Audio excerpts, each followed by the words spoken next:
আরজি করে ধর্ষণ খুনে দোষী সাব্যস্ত সঞ্জয় রায় আমরা প্রত্যেকেই জানি। আজ সেই ঘটনারই সাজা ঘোষণা। শেষ মুহূর্ত পর্যন্ত সঞ্জয় কিন্তু বিভিন্ন রকম ছক কষে যাচ্ছে, নিজেকে নির্দোষ প্রমাণের চেষ্টা চালাচ্ছে। শনিবার বিচারকের সামনে, যদি মনে থাকে, আপনাদের মনে থাকবে, সেখানে একটা নতুন কাহিনী সে তুলে ধরেছিল। এতটাই বেপরোয়া, বিচারককেও সে বলেছিল আপনিও বুঝতে পারছেন আমি নির্দোষ।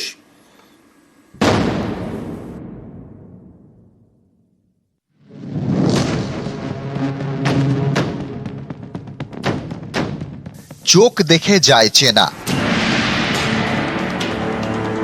এই চোখ সঞ্জয় রায়ের। আরজি করে ডাক্তারকে ধর্ষণ খুনে দোষী সাব্যস্ত সঞ্জয় রায়। শনিবার দোষী সাব্যস্ত, সোমবার সাজা ঘোষণা। শেষ মুহূর্তেও নানা কাহিনী খাড়া করে বাঁচার চেষ্টা করছে সঞ্জয়। এমন সব কথা বলছে যা তার মুখে আগে কখনো শোনা যায়নি।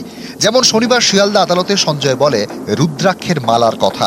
নিজেকে নির্দোষ প্রমাণ করতে রুদ্রাক্ষের মালা হাতিয়ার করতে চেয়েছিল। বিচারককে সে বলে, আমাকে ফাঁসানো হয়েছে, আমার গলায় রুদ্রাক্ষের মালা আছে, আমি ধস্তাধস্তি করলে সেটা ছিঁড়ে যেত, আমাকে ফাঁসানো হয়েছে, আমি এই কাজ করিনি, যারা করেছে তাদের কেন ছাড়া হচ্ছে? অপরাধীরা শেষ মুহূর্ত পর্যন্ত নিজেকে নির্দোষ প্রমাণের চেষ্টা করে, নিজেকে বাঁচাতে নানা কাহিনী খাড়া করে। সঞ্জয় রায়ের গলাতেও এখন রুদ্রাক্ষের মালার তত্ত্ব।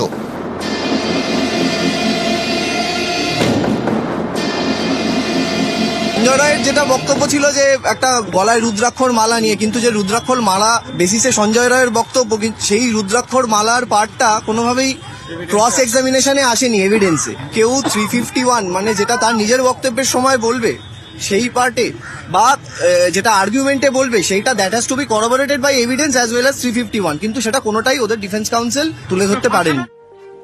গত 9 আগস্ট আরজি করে চিকিৎসকের দেহ উদ্ধার হয়। ধর্ষণ খুনের অভিযোগ ওঠে।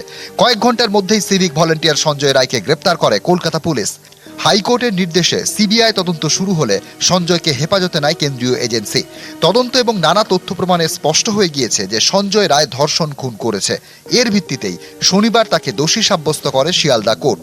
এত কিছুর পরেও বেপরোয়া সঞ্জয়। অপরাধ কবুল করা বা ভেঙে পড়া তো দূরের কথা, এখনও তার দাবি সে নাকি কিছুই করেনি। সঞ্জয় রায় এমনই বেপরোয়া যে শেষ মুহূর্তেও বিচারকের উপর চাপ তৈরির চেষ্টা করেছে। শনিবার বিচারকের উদ্দেশ্যে সে বলে, ওইটুকু জায়গার মধ্যে আমার পক্ষে ক্রাইম করা সম্ভব নয় স্যার, আপনিও বুঝতে পারছেন আমি নির্দোষ। সঞ্জয় রায়কে প্রেসিডেন্সি জেলে রাখা হয়েছে। জানা গিয়েছে দোষী সাব্যস্ত হওয়ার পর বেশ চুপচাপ হয়ে গিয়েছে সঞ্জয়। আগে নাকি চনমনে থাকতো। চুপচাপ হয়ে কি নতুন কোনো গল্প সাজাচ্ছে সঞ্জয়? নিউজ 18 বাংলা।